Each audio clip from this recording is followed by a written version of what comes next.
Operation सिंदूर 2.0 को लेकर army chief ने वार्निंग दी है। पानी और खून एक साथ नहीं बह सकता।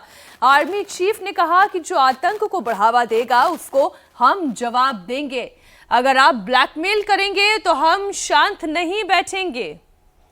तो देश के सेनाध्यक्ष ने यह बड़ी चेतावनी दी है, बड़ा संदेश दिया है कि ऑपरेशन सिंदूर के बाद 2.0 को लेकर आप कह सकते हैं चेतावनी है। पानी और खून एक साथ नहीं बैठ सकता है। अगर आप ब्लैकमेल करेंगे तो हम शांत नहीं बैठेंगे। तो उन आतंकवादी आकाओं को, उनके सरपरस्तों को सेनाध्यक्ष का यह सीधा संदेश है कि अगर आपने कोई भी गुस्ताखी की तो उसका अंजाम होगा ऑपरेशन सिंदूर 2.0। तो पहले केवल ट्रेलर थी, अब पूरी पिक्चर दिखा दी जाएगी। आर्मी चीफ दरअसल यही इशारा कर रहे हैं।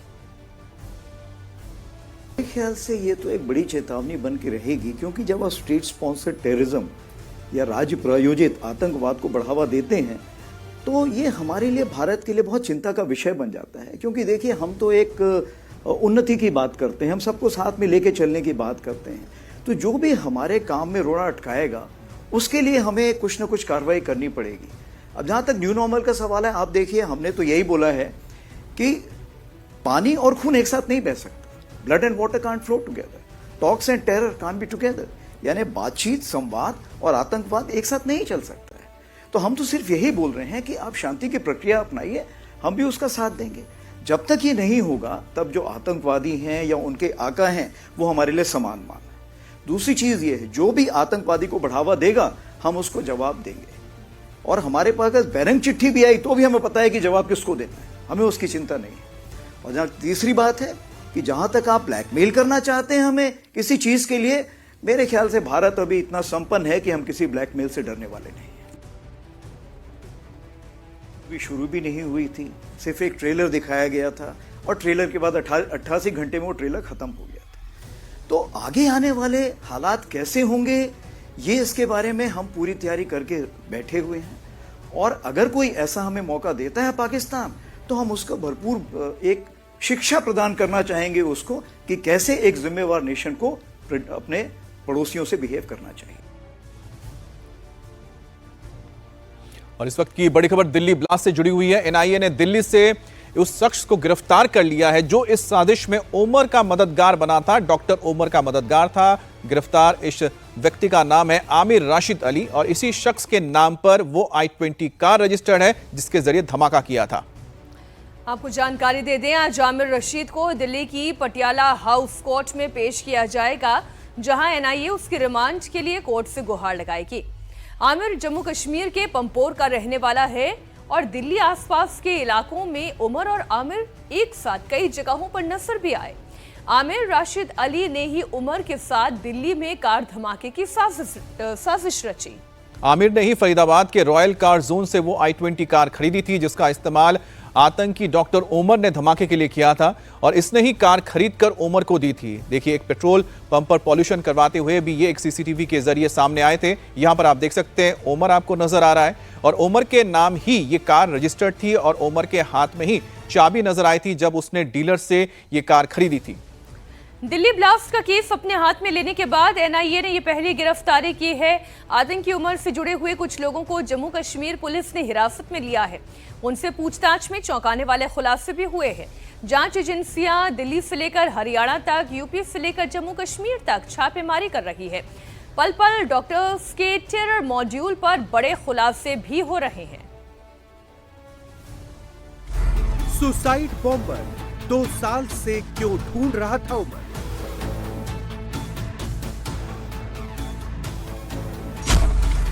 पहले आत्मघाती की तलाश, नहीं मिला तो खुद ही ब्लास्ट।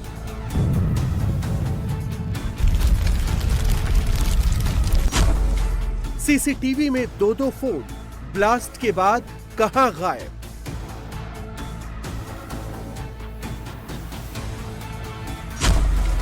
शाहीन की टेरर क्लास, कहां कहां किए वीडियो कॉल?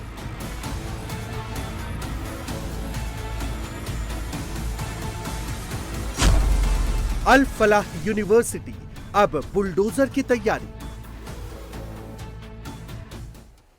अभी अभी बड़ी खबर आ रही है, आमिर के भाई उमर से भी एनआईए पूछताछ कर रही है। परिवार के मुताबिक 10 नवंबर को आमिर और उसके बड़े भाई उमर को गिरफ्तार किया गया था। हालांकि 2 दिन के बाद उमर को घर वापस छोड़ दिया गया था और फिर शनिवार को दोबारा उसे एनआईए ने हिरासत में लिया। आमिर और उमर दोनों से अब एनआईए पूछताछ कर रही है।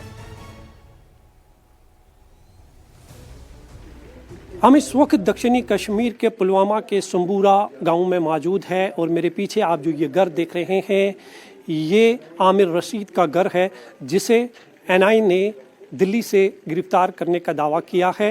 हालांकि दिल्ली कार ब्लास्ट जो 10 नवंबर को हुआ था, परिवार का ये कहना है कि तब दोनों भाई घर में मौजूद थे, उमर और आमिर, और जम्मू कश्मीर पुलिस ने उनकी गिरफ्तारी अमल में लाई थी।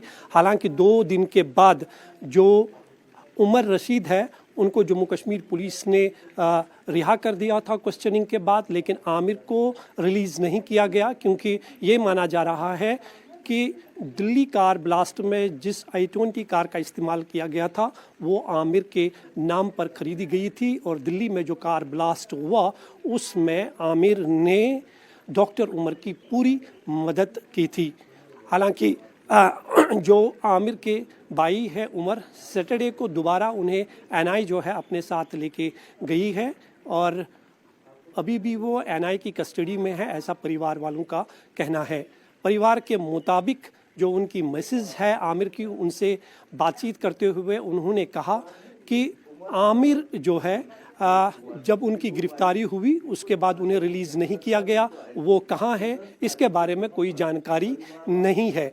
लेकिन इतना तो साफ है कि आमिर का नाम जो सामने आया है, पहले दिन से ही i20 कार के साथ उनकी तस्वीर देखी गई थी, उससे ये साफ पता चलता है कि कहीं ना कहीं लिंक्स जो है आमिर के वो इस कार ब्लास्ट से जुड़े हुए दिखाई दे रहे हैं।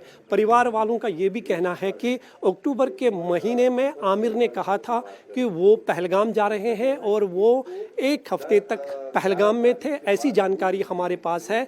दिल्ली जाने की कोई बात नहीं हुई है, लेकिन ये माना जा रहा है कि अक्टूबर के महीने में ही आमिर और उमर नबी की मुलाकात हुई थी और तभी शायद ये कार जो है i20 खरीदी गई थी जो आमिर रशीद के नाम पर थी और 10 नवंबर को उसी में विस्फोटक रख के दिल्ली में एक बहुत बड़े हमले को अंजाम दिया गया। तो कहीं ना कहीं अब ये तस्वीर जो है धीरे धीरे साफ हो रही है कि जो नाम सामने आ रहे हैं कि कितने लोग ऐसे हैं जो इस कार ब्लास्ट में मुलव्वस है। तो ये अब तक की सबसे बड़ी गिरफ्तारी मानी जाती है दिल्ली कार ब्लास्ट के बाद, जिसमें आमिर रशीद का नाम सामने आया है। आमिर रशीद का भाई जो उमर है वो अभी भी एनआईए की कस्टडी में है। आमिर के परिवार के मुताबिक अक्टूबर के महीने में आमिर 1 हफ्ते के लिए पहलगाम चला गया था, उसके दिल्ली जाने की कोई जानकारी नहीं है।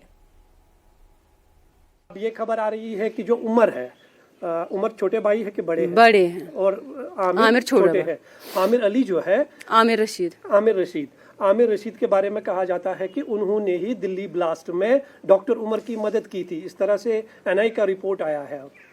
हमें वो मालूम नहीं है। वो दिल्ली गए थे कभी गाड़ी खरीदने के लिए? नहीं, इस तरह का कोई नहीं हमें, लेकिन वो पिछली बार गया था, उसने बोला हमें पहलगाम जाना है, लेकिन हमें उसके बारे में कुछ नहीं पता है। कब गए थे पहलगाम बोला था?